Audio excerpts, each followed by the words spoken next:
So Carlo, thanks for catching back up with me. How did it feel to exit your business? Hi, Mike.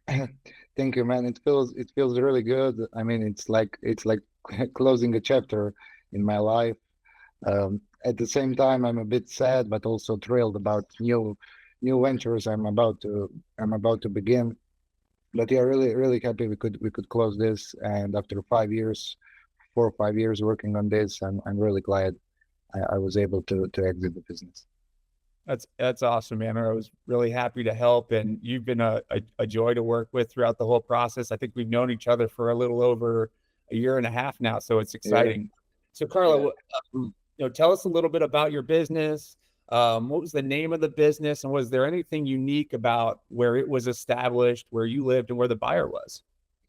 Yeah, so the business and my situation were really unique because I'm based in Croatia, and at the time when I was starting this business, it was impossible to get the payment providers in Croatia with Croatian company.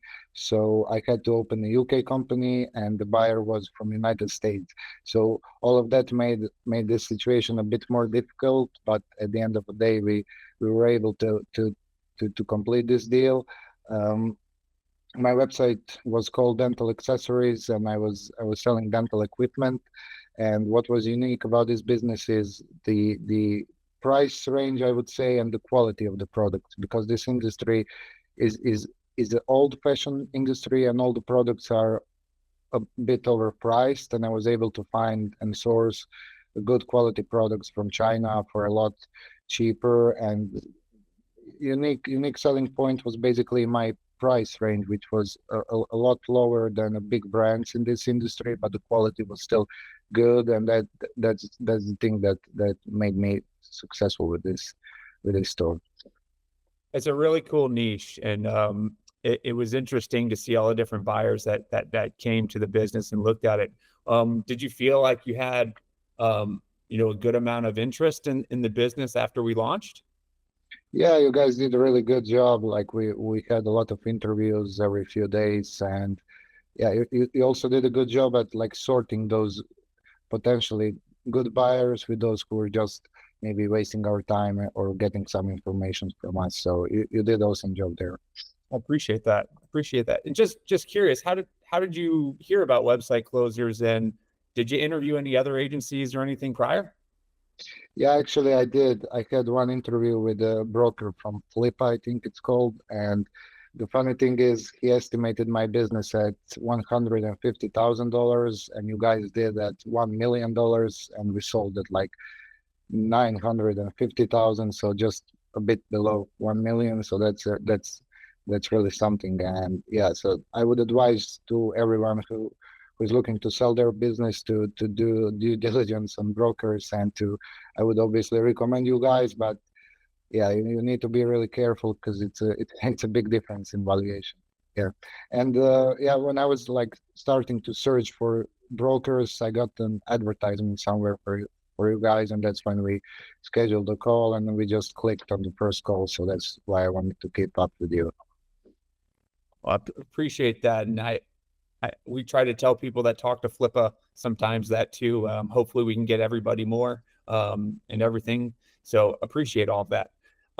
Is there anything that you would do differently prior to going into the business sale? Anything that if a seller was, seeing this and thinking about listing, anything that you would prepare that might help with the sale? Yeah, obviously I did some mistakes because when I was starting this business, I was more focused on getting some sales and cha-chings on Shopify than actually setting everything up correctly. So what I should have done is I should have a separate company for each of my e-commerce stores. And what I've done is I have like still like multiple e-commerce stores under one company.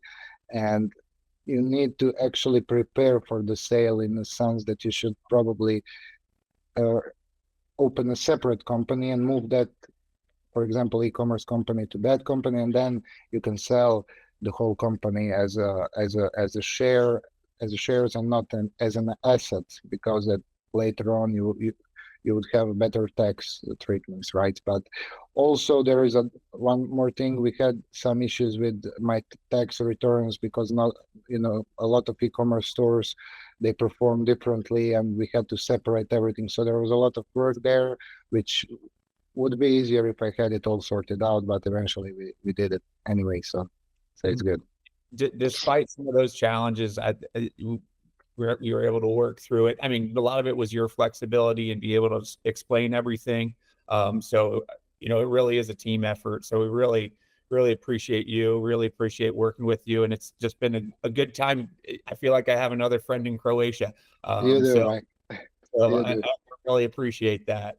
I guess one last question. Uh, well, you already told me you would recommend website closers. So any of these new business ventures you started, and everything, do you think you'd come back to us and list with us once they get to the good size that you want?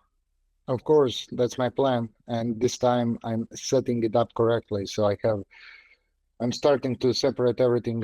Each website has its own company, and I'm preparing everything. So when it comes to a process of due diligence, it can be done in like 2 weeks, not 1 month or 2 months. When everything is easy to follow, and when everything is like separated correctly, then everything is easier.